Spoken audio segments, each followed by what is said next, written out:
രണ്ട് അടിസ്ഥാനപരമായ കാര്യങ്ങൾ സംഭവിച്ചാൽ മാത്രമാണ് നോമ്പ് അതിന്റെ പൂർണ്ണമായ അർത്ഥത്തിൽ നമ്മിൽ നിന്ന് സ്വീകരിക്കപ്പെടുക. റസൂലുള്ളാഹി സ്വല്ലല്ലാഹു അലൈഹി വസല്ലമ തങ്ങൾ അതിങ്ങനെ പഠിപ്പിച്ചു: മൻ സ്വാമ റമളാന ഈമാനൻ വഹ്തിസാബൻ ഗുഫിറ ലഹു മാ തഖദ്ദമ മിൻ ദംബി. ആര് നോമ്പ് രണ്ട് നിബന്ധനകളോടുകൂടെ, റസൂലുള്ളാഹി പറയാണ്, പൂർണ്ണ വിശ്വാസത്തോടും പ്രതിഫലേച്ഛയോടും കൂടി ആര് നോമ്പിനെ അനുഷ്ഠിക്കുന്നുവോ അവർക്ക് അല്ലാഹു സുബ്ഹാനഹു വ തആല ഗുഫിറ ലഹു മാ തഖദ്ദമ മിൻ ദംബി, മുൻപ് കഴിഞ്ഞുപോയ പാപങ്ങളെല്ലാം പുറത്തു കൊടുക്കുന്നതാണ്. അപ്പൊ ഇവിടെ രണ്ട് നിബന്ധനകൾ എന്നതുകൊണ്ട് ഉദ്ദേശിച്ചത് എന്താണ്? ഒന്ന്, ഈമാൻ ക്ലിയർ ആയിരിക്കണം, ഈമാൻ പൂർണ്ണമായും വ്യക്തത വന്നതായിരിക്കണം. നമ്മുടെ ഈമാൻ ആരുടെ ഈമാനാണ്? വിശുദ്ധ ഖുർആൻ അത് കൃത്യമായിട്ട് പറഞ്ഞു. ഫഇൻ ആമനൂ ബിമിസ്ലി മാ ആമൻതും ബി ഫഖദ് ഇഹ്തദൗ. നിങ്ങൾ പ്രവാചകനും സ്വഹാബത്തും എങ്ങനെയാണോ വിശ്വസിച്ചത് അത് പ്രകാരം നിങ്ങൾ വിശ്വസിക്കുക. ഫഖദ് ഇഹ്തദൗ. അപ്പൊ നിങ്ങൾ നേർമാർഗത്തിൽ എത്തിപ്പെടും. അതുകൊണ്ട് വിശ്വാസ മേഖലയിലെ ഓരോ കാര്യത്തിലും യഥാവിധി നമ്മുടെ വിശ്വാസത്തെ ചിട്ടപ്പെടുത്തി, നമ്മുടെ നിലപാടുകളെ ശക്തിപ്പെടുത്തി, നമ്മുടെ സമീപനങ്ങളിൽ വേണ്ട വ്യക്തതകൾ വരുത്തി മുന്നോട്ട് പോകൽ വളരെ പ്രധാനമാണ്. യാതൊരു സംശയവും അതിലില്ല. അപ്പോ നോമ്പ് നോൽക്കുന്നു, ഖിയാമുൽ ലൈൽ നിർവഹിക്കുന്നു, ഖുർആൻ പാരായണം ചെയ്യുന്നു, ഒക്കെ ചെയ്യുന്നു. പക്ഷേ റബ്ബിന് മാത്രം അവകാശപ്പെട്ടത് റബ്ബല്ലാത്തവർക്ക് നൽകുന്ന ഏതെങ്കിലും അർത്ഥത്തിലുള്ള ഒരു കാര്യം നമ്മുടെ ജീവിതത്തിൽ ഉണ്ടെങ്കിൽ തീർച്ചയായും നമ്മുടെ നോമ്പ് അല്ലാഹു സുബ്ഹാനഹു വ തആല സ്വീകരിക്കുകയില്ല. അതാണ് അള്ളാഹുവിലുള്ള വിശ്വാസവുമായി ബന്ധപ്പെട്ട കാര്യങ്ങൾ. പിന്നെന്താണ്? പിന്നെ ഈമാൻ കാര്യങ്ങളിലെ മറ്റുള്ള വിഷയങ്ങളാണ്, അല്ലെ? ഈമാൻ കാര്യം 6ആണ്, ഇസ്ലാം കാര്യം 5ആണ്, അവകളറിയൽ ഫർളാണ്, അവകൾ അറിഞ്ഞില്ലെങ്കിൽ നരകം അവരുടെ വീടാണെന്ന് പണ്ടെപ്പോഴോ മദ്രസന്ന് ഉസ്താദ് പാടിത്തന്ന പാട്ടിനപ്പുറം നമുക്ക് മലക്കുകളിലുള്ള വിശ്വാസം, കിതാബുകളിലുള്ള വിശ്വാസം തുടങ്ങി ഖളാ ഖദറിലുള്ള വിശ്വാസം വരെയുള്ള കാര്യങ്ങളിൽ എന്തെങ്കിലും പാകപ്പിഴവുകൾ ഉണ്ടെങ്കിൽ നമ്മുടെ നോമ്പ് അല്ലാഹു സുബ്ഹാനഹു വ തആല സ്വീകരിക്കൂല എന്നാണ്. വഖദിംനാ ഇലാ മാ അമിലൂ മിൻ അമലിൻ ഫജഅൽനാഹു ഹബാഅൻ മൻസൂറ. അവരുടെ കർമ്മങ്ങളിലേക്ക് നാം നീങ്ങുകയും അതിനെ നാം ധൂളികളായി പറത്തുകയും ചെയ്യും എന്ന് വിശുദ്ധ ഖുർആൻ കൃത്യമായിട്ട് പഠിപ്പിച്ചിട്ടുണ്ട്. അതുകൊണ്ട് ഏല സൈക്കൽ ഉറുക്ക് തുടങ്ങി ഈ ജാതി അല്ലാഹു സുബ്ഹാനഹു വ തആലക്ക് അവകാശപ്പെട്ടത് അല്ലാഹു അല്ലാത്തവരിലേക്ക് തിരിക്കുന്ന ഒന്നും എന്റെ ജീവിതത്തിൽ ഇല്ലെന്ന് നുള്ളിപ്പൊറുക്കി ഉറപ്പുവരുത്തി വളരെ ബോൾഡായ, വളരെ ശക്തമായ നിലപാടിലേക്ക് നമ്മൾ എത്തണം. എന്നാൽ മാത്രമേ പടച്ച റബ്ബ് നമ്മുടെ നോമ്പ് സ്വീകരിക്കുകയുള്ളൂ. ഇത് ആദ്യമേ വ്യക്തതയോടുകൂടെ പറയണം. രണ്ടാമത്തെ കാര്യം, പുണ്യം പ്രതീക്ഷിക്കുക എന്നുള്ളതാണ്. പുണ്യം പ്രതീക്ഷിക്കണം, പുണ്യം ആഗ്രഹിക്കണം, എന്നാലേ കിട്ടുള്ളൂ. നമ്മള് കഴിഞ്ഞ ആഴ്ചയിൽ ഖുതുബ അവസാനിപ്പിച്ചത് നിയ്യത്ത് സംബന്ധിച്ചുള്ള മസ്അല പറഞ്ഞിട്ടാണ്. ഒരുപാട് ഇബാറത്തുകൾ ഉദ്ധരിച്ച് ആ വിഷയത്തിൽ അത് ചുണ്ടുകൊണ്ടല്ല, അത് ഹൃദയം കൊണ്ടാണ് വേണ്ടത്, ബുദ്ധിയുള്ള ഒരാളും ചുണ്ടുകൊണ്ട് അങ്ങനെ നിർവഹിക്കില്ല, അതിന് സ്വഹാബത്തോ മുൻഗാമികളോ നമുക്ക് മാതൃക കാണിച്ചിട്ടില്ല പോലത്തെ വിഷയങ്ങൾ നമ്മൾ ക്ലാരിറ്റിയിൽ പറഞ്ഞു, വ്യക്തതയിൽ പറഞ്ഞു. ഇബ്നുൽ ഖയ്യിം റഹിമഹുല്ല മുതൽക്ക് ഇമാം ഷാഫിഈ റഹിമഹുല്ല വരെയുള്ള ഇബ്നു റജബ് അൽ ഹംബലി അടക്കമുള്ള പണ്ഡിതന്മാരൊക്കെ നമ്മൾ ഉദ്ധരിച്ചു. എങ്കിൽ ഇവിടെ നമ്മൾ മനസ്സിലാക്കേണ്ട കാര്യം, നമ്മൾ പ്രതീക്ഷിക്കേണ്ട പുണ്യം എന്താണ്?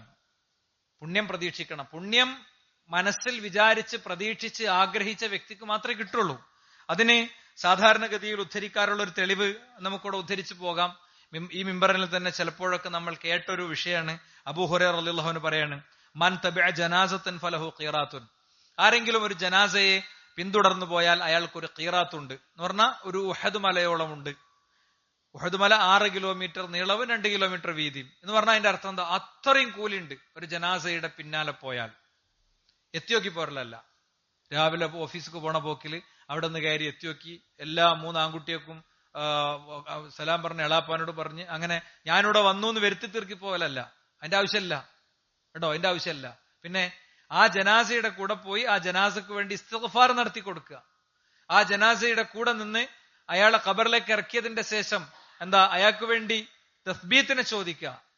ഇപ്പോ ഫിത്നത്തുൽ ഖബർ നടക്കുന്ന സമയമാണ്, ഖബറിലെ പരീക്ഷണം നടക്കുന്ന സമയമാണ്. അയാൾക്ക് ശരിയായ ഉത്തരം തോന്നട്ടെ റബ്ബേ, എന്താ അല്ലാഹുമ്മ സബ്ബിത്ഹു ഇൻദ സുആൽ, ചോദ്യം വരുമ്പോ അയാൾക്ക് നീ സ്ഥൈര്യം കൊടുക്ക റബ്ബേ.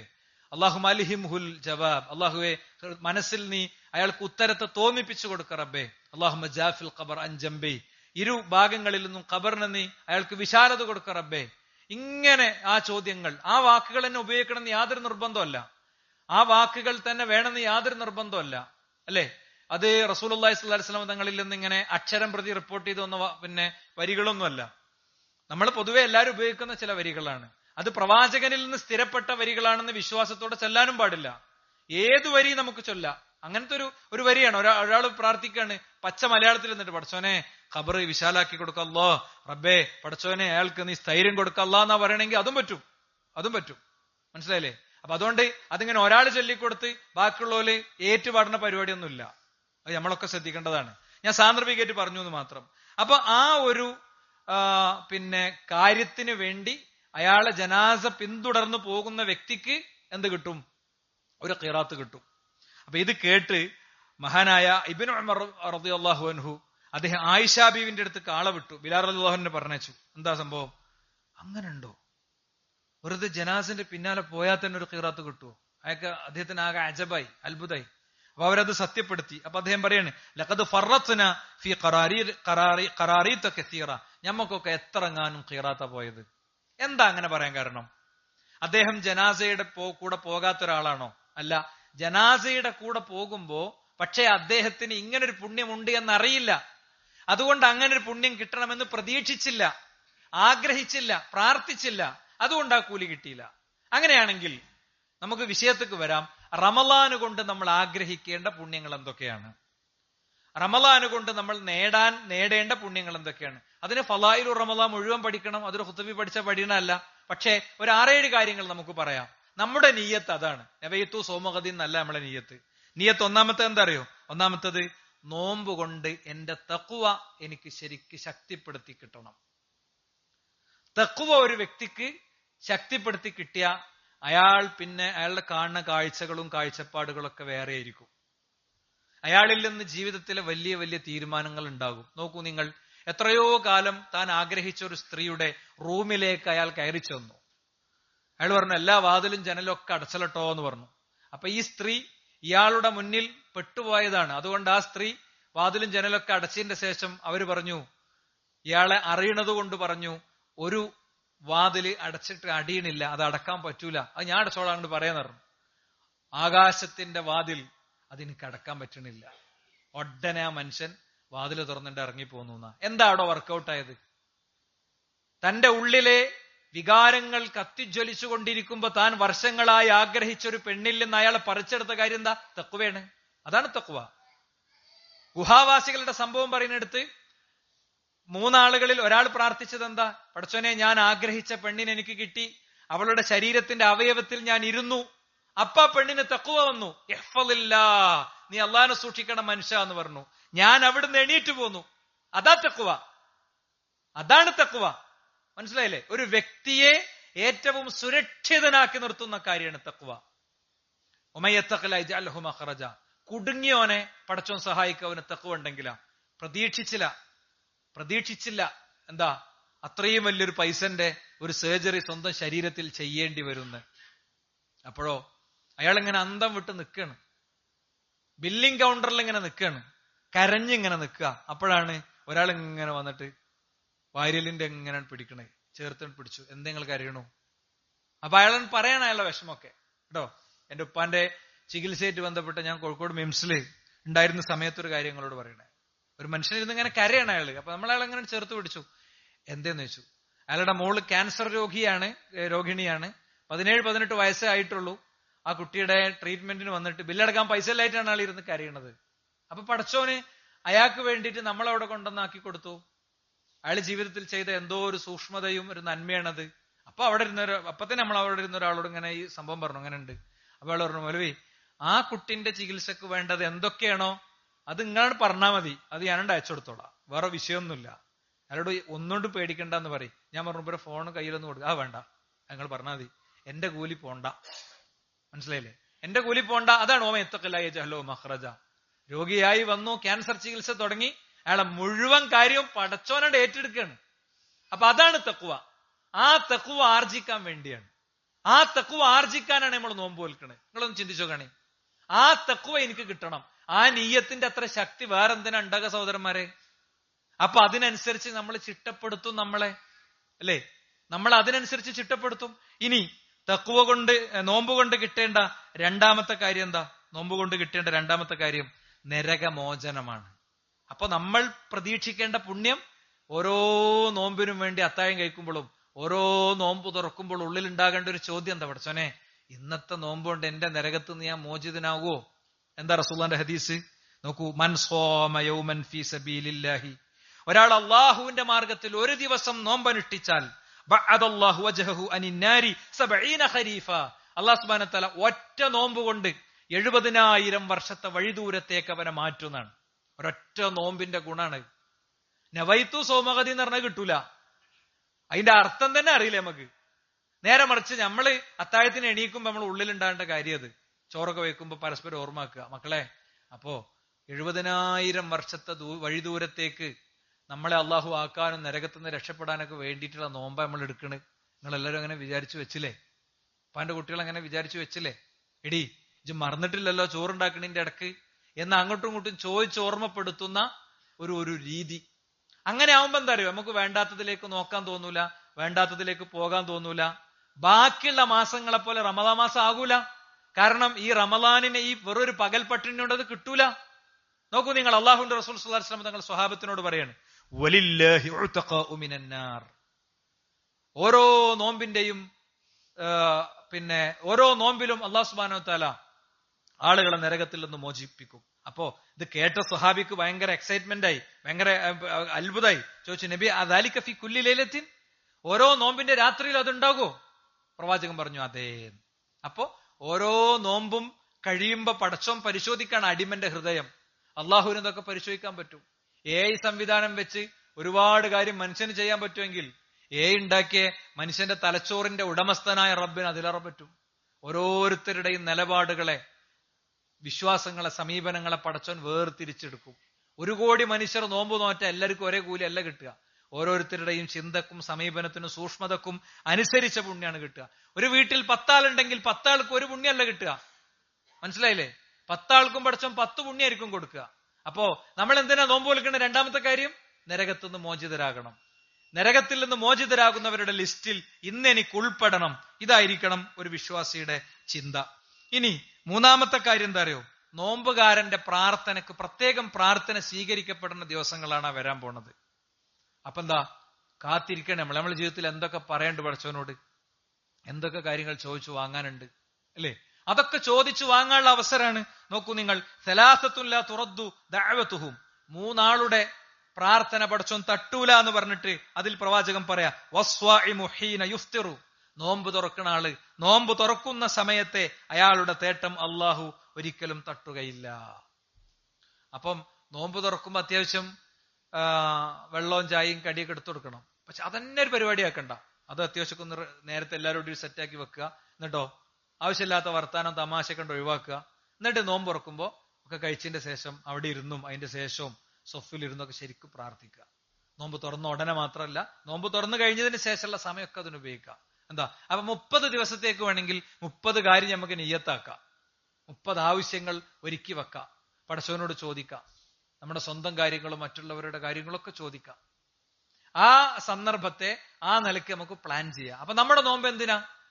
നമ്മൾ ശരിയായ നോമ്പ് അനുഷ്ഠിച്ച് നോമ്പ് തുറക്കുമ്പോ അല്ലാഹു സുബ്ഹാനഹു വ തആലയുടെ അടുത്തുനിന്ന് ചില കാര്യങ്ങൾ ചോദിച്ചു വാങ്ങാനാ. ഇനി സുഹൃത്തുക്കളെ, പാപമോചനം ഇതിൽ പെടുന്നതാണ്. പാപമോചനം നാലാമത്തെ കാര്യം, ഫിത്നത്തുർ റജുലി ഫി അഹ്ലിഹി വമാലിഹി വവലദിഹി വജാരിഹി തുകഫിറുഹ സ്വലാ വസ്സൗം വസ്സദഖ. ഒരു മനുഷ്യന്റെ ഫിത്നത്തുർ റജുൽ, ഒരു മനുഷ്യൻ ഉണ്ടാക്കുന്ന കുഴപ്പങ്ങൾ എവിടെ? ഫി അഹ്ലിഹി, അവന്റെ അഹ്ലില്, ഭാര്യയായിട്ടുണ്ടാക്കുന്ന തല്ലുംപിടി, ഭർത്താവുമായിട്ടുണ്ടാക്കുന്ന പ്രശ്നങ്ങൾ, കുടുംബത്തിൽ ഉണ്ടാക്കുന്ന വിഷയങ്ങൾ, അതുപോലെ തന്നെ വമാലിഹി, അവന്റെ സമ്പാദ്യത്തിൽ ഉണ്ടാക്കുന്ന പ്രശ്നങ്ങൾ, പലിശ, ധൂർത്ത്, അങ്ങനെയുള്ള എല്ലാ പരിപാടി അല്ലെ. അതുപോലെ തന്നെ വലദിഹി, അവന്റെ മക്കളോടുണ്ടാക്കുന്ന പ്രശ്നങ്ങൾ, വജാരിഹി, അവന്റെ അയൽക്കാരോടുണ്ടാക്കുന്ന പ്രശ്നങ്ങൾ, തുകഫിറുഹ, അത് ഇല്ലാതെയാക്കും നോമ്പ്. നോമ്പ് അത് ഇല്ലാതെയാക്കും. അപ്പൊ 100% നമ്മുടെ പാപങ്ങൾ പുറത്തു കിട്ടാനാണ് നമ്മുടെ നോമ്പ്. നമ്മൾ പകല് പട്ടിണി എടുക്കണമെന്ന് രാത്രി നിസ്കരിക്കണമൊക്കെ എന്തിനാ? ഒറ്റവാചകത്തിൽ സ്വർഗം കിട്ടാനെന്ന് മാത്രം നിയത്താക്കല്ല വേണ്ടേ, മറിച്ച് ഇത് ഓരോന്നും ആഗ്രഹിക്കുകയും പ്രതീക്ഷിക്കുകയും ചെയ്യാന്നുള്ളതാണ്. ഇനി ഒന്നുകൂടി റസൂൽ അത് വ്യക്തമാക്കി പറഞ്ഞു, മൻ സ്വാമ റമളാന ഈമാനൻ വഹ്തിസാബൻ, പ്രതിഫലേച്ഛയോടുകൂടെ വിശ്വാസത്തോടുകൂടെ നോമ്പ് നോറ്റാൽ, ആ ഭാഗം നമ്മൾ നേരത്തെ വിശദീകരിച്ചു. ബാക്കി എന്താ? ഗുഫിറ ലഹു മാ തഖദ്ദമ മിൻ ദംബി, കഴിഞ്ഞുപോയ മുഴുവൻ പാപങ്ങൾ അല്ലാഹു സുബ്ഹാനഹു വ തആല പുറത്തുതരും. ഇതിൽ മനുഷ്യരുമായി ബന്ധപ്പെട്ട ഇടപാടുകൾ ഉണ്ടാകും, അത് മനുഷ്യരെടുത്തുനിന്ന് വേർതിരിച്ചെടുക്കണം. ഞാൻ എന്നോട് പറഞ്ഞൊക്കെ അത് പുറത്തല്ലോ, ഞാൻ എനിക്ക് തരാനുള്ള 10,000 അതാട്ടോ. മനുഷ്യന്മാരോടുള്ളത് അവരോടും കൂടി വിട്ടുവീഴ്ച വാങ്ങിയാൽ മാത്രമേ പടച്ചോൻ പുറത്തു തരുള്ളൂ. പടച്ചോനോടുള്ളത് പടച്ചോൻ വേഗം പുറത്തു തരും. അതിനാണ് ഒരു താഴ്വാരം മുഴുവൻ പാപവുമായി വന്നാലും അല്ലാഹു സുബ്ഹാനഹു വ തആല അത് മുഴുവൻ പുറത്തു കൊടുത്തിട്ട് അത് കംപ്ലീറ്റ് നന്മയാക്കി കൊടുക്കും എന്ന് പഠിപ്പിച്ചത്.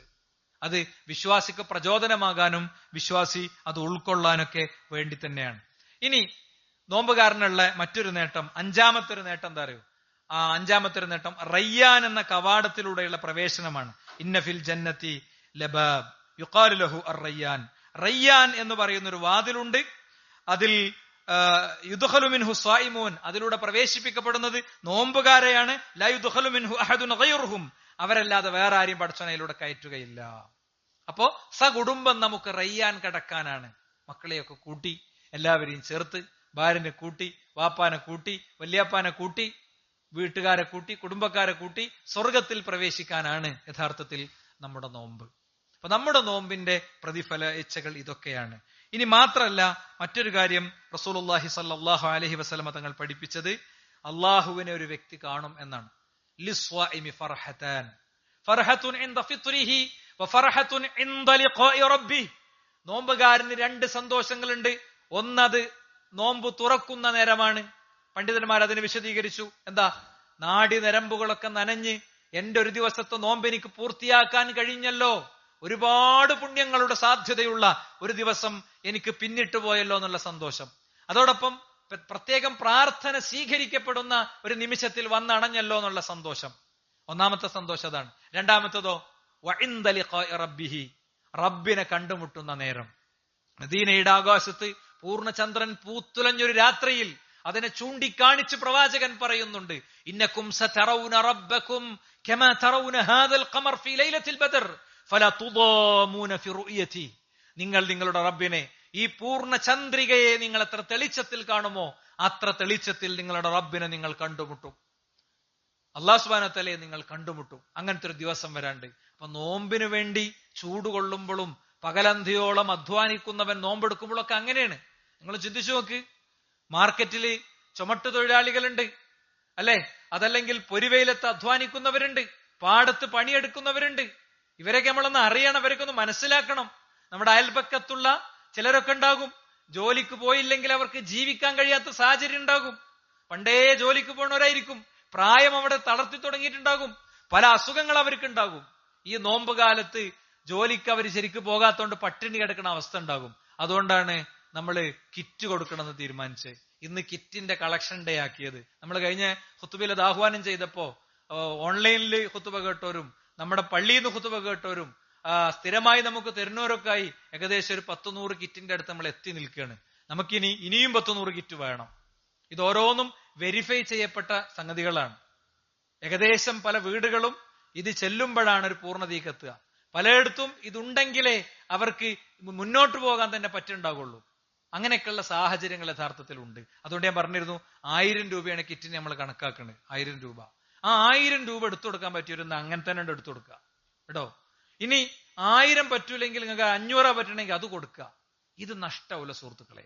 കാരണം എന്താ അറിയോ, ഭക്ഷണം കഴിപ്പിക്കുക എന്നുള്ളത് ഇസ്ലാം അസ്ലായി പഠിപ്പിച്ചൊരു കാര്യമാണ് അല്ലേ. വയുത്ഇമൂന തഅമ അലാ ഹുബ്ബിഹി മിസ്കീനം വയതീമൻ വഅസീറ. ഖുർആൻ പഠിപ്പിച്ചു, ഭക്ഷണത്തോട് അവർക്ക് താല്പര്യമുണ്ടായിരിക്കെ, എനിക്കാവശ്യമുണ്ടായിരിക്കെ ഞാൻ ഫക്കീറിനും മിസ്കീനിനും ഒക്കെ കൊടുക്കുന്നവനാണെന്ന് പറഞ്ഞ പട്ടിണി കിടക്കുന്ന സമൂഹത്തിലായി ഈ ആയത്തോതുന്നത്. അന്നാന്നത്തെ ദിവസം കഷ്ടപ്പെട്ടുണ്ടാക്കുന്ന സ്വഹാബത്തിന്റെ സദസ്സിലാണ് അള്ളാഹുവിന്റെ റസൂൽ ഈ ആയത്തോതുന്നത്.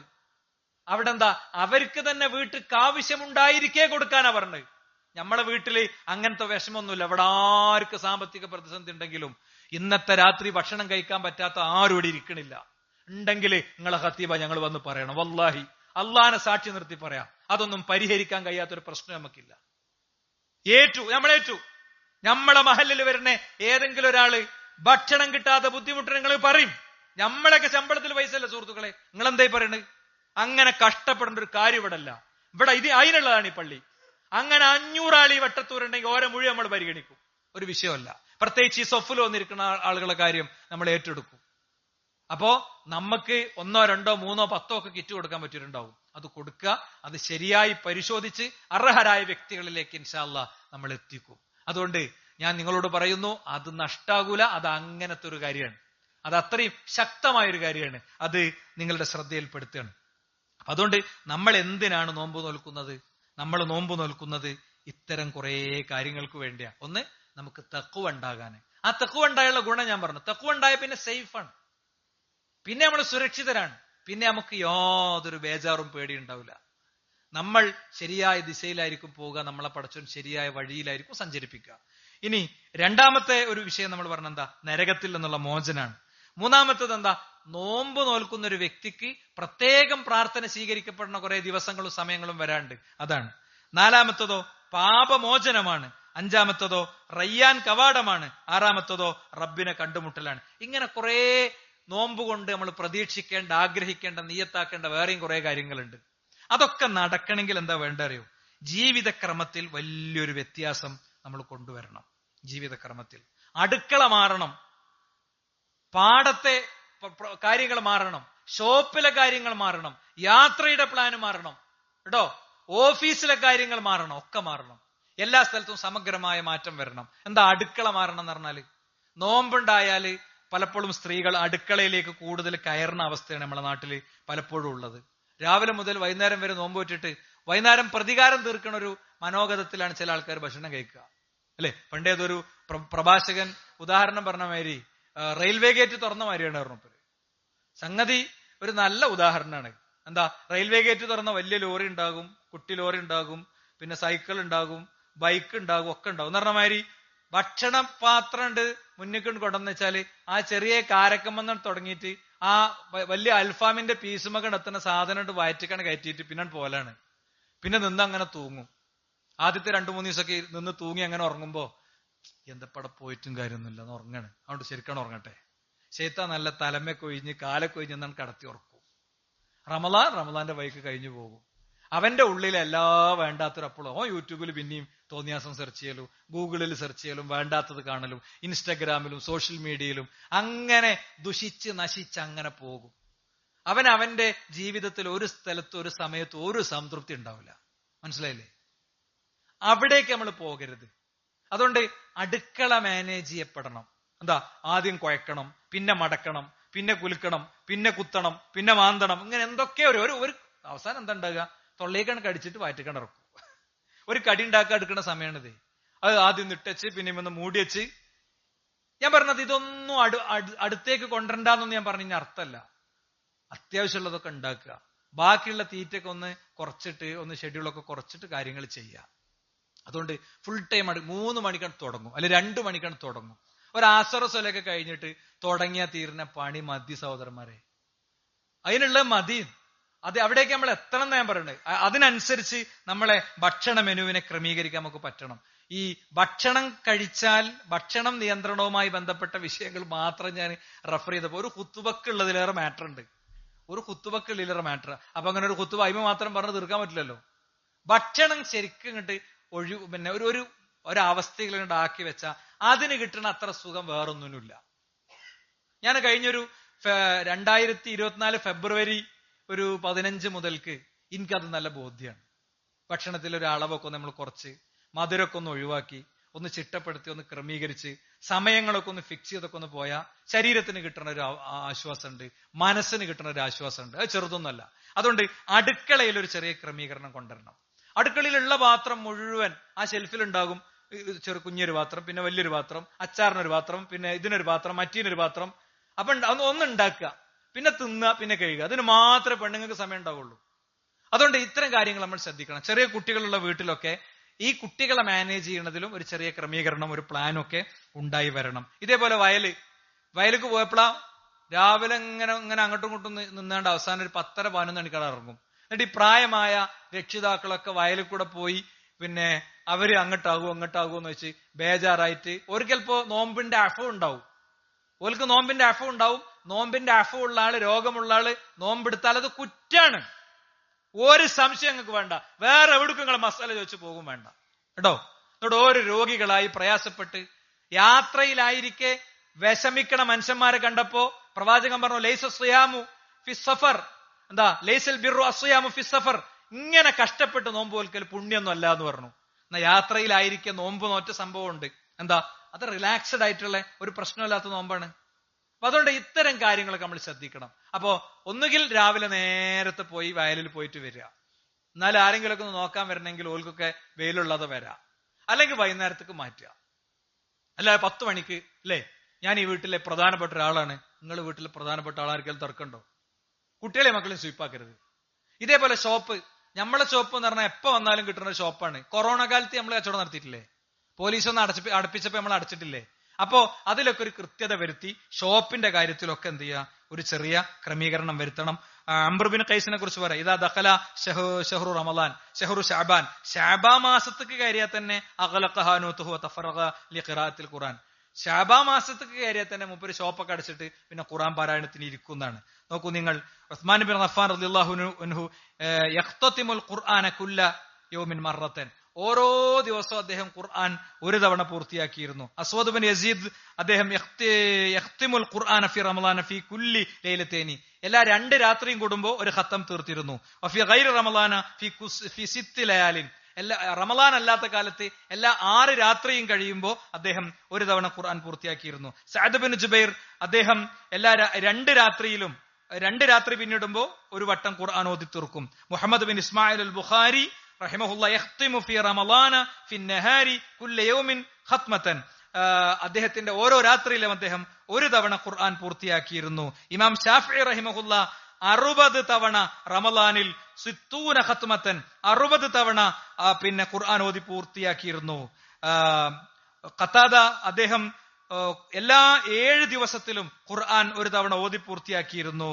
ഇങ്ങനെ ധാരാളം കാണാം. അപ്പൊ ഒരു ഹദീസ് ഇങ്ങനെ ഓർമ്മയ്ക്ക് വരും, 3 ദിവസത്തിൽ ഒരിക്കലല്ലേ ഖുർആൻ പൂർത്തിയാക്കാൻ പാടുള്ളൂ, അതിൽ ചുരുങ്ങിയ സമയം കൊണ്ട് പൂർത്തിയാക്കുന്നത് സംബന്ധിച്ച് റസൂലുള്ളാഹിന്റെ ഹദീസില്ലേ എന്ന ചോദ്യത്തിന് ഇബ്നു ഹജർ ഹംബലി കൊടുത്ത മറുപടി, ഇന്നമ വറദ നഹ്യു അൻ ഖിറാഅത്തിൽ ഖുർആൻ, ഖുർആൻ അങ്ങനെ ഓതുന്നതിൽ നിന്ന് വിലക്കിയത് ഫി അഖല്ലി മിൻ 3 ദിവസത്തിൽ ചുരുങ്ങിയ സമയത്തിനുള്ളിൽ ഖുർആൻ ഓതി തീർക്കാൻ പാടില്ല എന്ന് പറഞ്ഞത് എപ്പോഴാണ്? അലൽ മുദാവമത്തി അലാ ദാലിക്, അതൊരു സ്ഥിരം പരിപാടിയാക്കുന്നതിനെയാണ് വിമർശിച്ചത്. എന്നാലോ ഫഅമ്മാ ഫി ഔഖാത്തിൽ മുഫദ്ദല കശഹ്രി റമളാൻ, റമളാൻ മാസം പോലെ, വലമാക്കിനിൽ മുഫദ്ദല കമക്ക, മക്കയിൽ പോയതാണ് ഒരു 10 ദിവസത്തിന്, അങ്ങനത്തെ സമയത്ത് ആ സമയങ്ങളിലൊക്കെ അത് ആകാം. ഫയുസ്തഹബ്ബുൽ ഇക്സാറു ഫീഹ മിൻ തിലാവത്തിൽ ഖുർആൻ, അവിടെ തിലാവത്തുൽ ഖുർആൻ അനുവദനീയമാണ്. ഇഖ്തിനാമൻ ലിഫളീലത്തി സമാൻ, ആ കാലത്തോടുള്ള ബഹുമാനം വെച്ചിട്ട്, വൽ മക്കാൻ, ആ സ്ഥലത്തോടുള്ള ബഹുമാനം വെച്ചിട്ട്. അത് അഹ്മദും ഇസ്ഹാഖും അവരല്ലാത്തവരൊക്കെ ഇത് പറഞ്ഞിട്ടുണ്ട്. ഇതൊക്കെ എന്തിനാ പറഞ്ഞേ? എല്ലാ രാത്രിയും ഖുർആൻ ഓതി തീർക്കാൻ പറ്റുന്ന ഈമാനൊന്നും ഞാൻ ഉൾപ്പെടെ നമുക്കാർക്കില്ല. പക്ഷെ റമളാൻ മാസം കൊണ്ട് മൊത്തം ഒരു തവണ ഖുർആൻ തീരുന്നില്ല എന്ന് പറഞ്ഞാൽ ഒരു ഗതികേടൊന്ന് ആലോചിച്ചൊക്കെ നിങ്ങൾ. അത് തിരുത്തണക്കല്ലോ.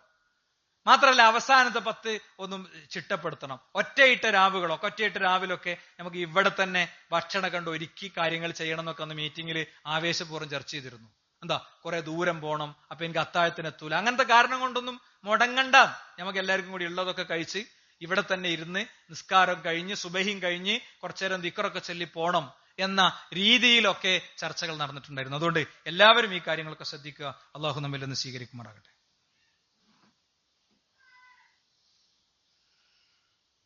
അൽഹംദുലില്ലാഹി വസ്സലാത്തു വസ്സലാമു അലാ റസൂലില്ലാഹി വഅലാ ആലിഹി വസഹബിഹി അജ്മഈൻ, അമ്മാ ബഅദ്. സൃഷ്ടാവും സംരക്ഷകനുമായ റബ്ബിനെ ജീവിതത്തിന്റെ എല്ലാ മേഖലയിലും കാത്തു സൂക്ഷിക്കണേ എന്ന് ഒരിക്കൽ കൂടി ഉണർത്തുകയാണ്, ഉത്ബോധിപ്പിക്കുകയാണ്. സഹോദരന്മാരെ, വീട്ടിലെ ഫാന്, മിക്സി, അങ്ങനത്തെ കുറെ സാധനം കേട് നടക്കണം, അത് നേരാക്കി കൊടുക്കുക. എന്നാലേ പണി എളുപ്പമാവുള്ളൂ. പണി എളുപ്പമാകാൻ ആവശ്യമായി ഇതൊക്കെ നേരാക്കി കൊടുക്കുക. പിന്നെ അത്യാവശ്യം നല്ല സാമ്പത്തികവും സ്വസ്ഥതയുള്ള ഒരാൾ, വാപ്പ ഉമ്മയൊക്കെ കിടക്കുന്ന റൂമിൽ എ സി ഒന്നുമില്ലെങ്കിൽ എ സി ഒക്കെ വെച്ചു കൊടുക്കുക. ചിലപ്പോൾ അത് എല്ലാവരും ശ്രദ്ധിക്കണവരൊക്കെ തന്നെയാണ്, ശ്രദ്ധിക്കാത്തവരുണ്ടെങ്കിൽ നമ്മളെ സാമ്പത്തികം അനുവദിക്കുമെങ്കിൽ നല്ല ചൂടുകാലാണ്, അപ്പോൾ നല്ല കൂലിട്ടു പറഞ്ഞുകാണ്ട് കളരുത്. അത്യാവശ്യം നല്ല ചൂടാണ് നമ്മളിങ്ങനെ പറഞ്ഞോണ്ട് ചൂട് പോകുന്നില്ല കേട്ടോ. അപ്പോ അത്യാവശ്യം തലയിലൂടെ വെള്ളം ഒഴിക്കേണ്ട സമയത്ത് വെള്ളമൊക്കെ ഒഴിക്കുക. അങ്ങനെ ഭയങ്കരമായി കുടിനീരിറക്കാതെ അങ്ങനെ തുപ്പി നടക്കണമൊക്കെ കാണാം. അതിന്റെ ആവശ്യമൊന്നുമില്ല. ഇസ്ലാം പഠിപ്പിച്ച മാതിരി നോമ്പ് പറ്റാൻ മതി. അപ്പൊ അങ്ങനത്തെ കാര്യങ്ങളൊക്കെ ഒന്ന് ശ്രദ്ധിക്കുക. പിന്നെ എല്ലാ ദിവസവും ഇവിടെ ഇഫ്താർ ഉണ്ട്. ഇതിൽ പോണ വഴിയാത്രക്കാർക്ക് ഒരു കഴിഞ്ഞ വർഷമൊക്കെ ഒരു 2000 റുപ്യന്റെ അറൗണ്ടിലാണ് വാങ്ങിയത് മനസ്സിലല്ലേ മുസ്ലിംക? ഒരു ദിവസത്തെ നോമ്പ് തുറക്കാതാണ്. പിന്നെ എല്ലാ തിങ്കളാഴ്ച ഇവിടെ ഖുർആൻ ക്ലാസ്സിൽ പങ്കെടുക്കുന്നവർക്ക് ഏകദേശം ഒരു 50, 60, 70, 80 ആൾക്കുള്ള നോമ്പ് തുറവുണ്ട്. ഓരോ ആഴ്ചയും ഓരോരുത്തർ ഏറ്റതായിരുന്നു കഴിഞ്ഞ പ്രാവശ്യം. ഏറ്റ ആളുകൾക്ക് ചിലർക്കൊക്കെ സാമ്പത്തിക പ്രയാസമൊക്കെ ഉണ്ടാവും. അപ്പോ പറ്റണമാരിയൊക്കെ എല്ലാവരും എന്ത് ചെയ്യുക, അതിലേക്കൊക്കെ കൊടുക്കുക. നോമ്പ് തുറപ്പിച്ചുള്ള ഗുണം എന്താ? നോമ്പ് തുറപ്പിച്ചുള്ള ഗുണം അയാൾ നോറ്റ നോമ്പിന്റെ കൂലി നമുക്ക് കിട്ടും എന്നാണ്. മൻ ഫത്തറ സ്വായിമൻ കാന ലഹു മിസ്ലു അജ്രിഹി ഗൈറ അന്നഹു ല യൻഖുസു മിൻ അജ്രി സ്വായിമി ഷൈഉൻ. 50 ആളെ നിങ്ങൾ നോമ്പ് തുറപ്പിച്ച അവർക്ക് അവരുടെ നോമ്പിൽ നിന്ന് ഒരു കൂലിയും പോകാതെ 50 ആളുടെ നോമ്പിന്റെ കൂലി കിട്ടും. ഒരു നോമ്പിന്റെ കൂലി എന്താ പറഞ്ഞത്? 70,000 വർഷത്തെ വഴിദൂരം നരകത്തോട് അകറ്റുന്നതാണ്. അപ്പൊ കുറച്ചൊന്ന് ടൈറ്റാക്കി മുറുക്കി പിടിച്ച് എട്ടങ്ങാറായി കൊടുക്കേണ്ട ഒരു സമയം തന്നെയാണ്.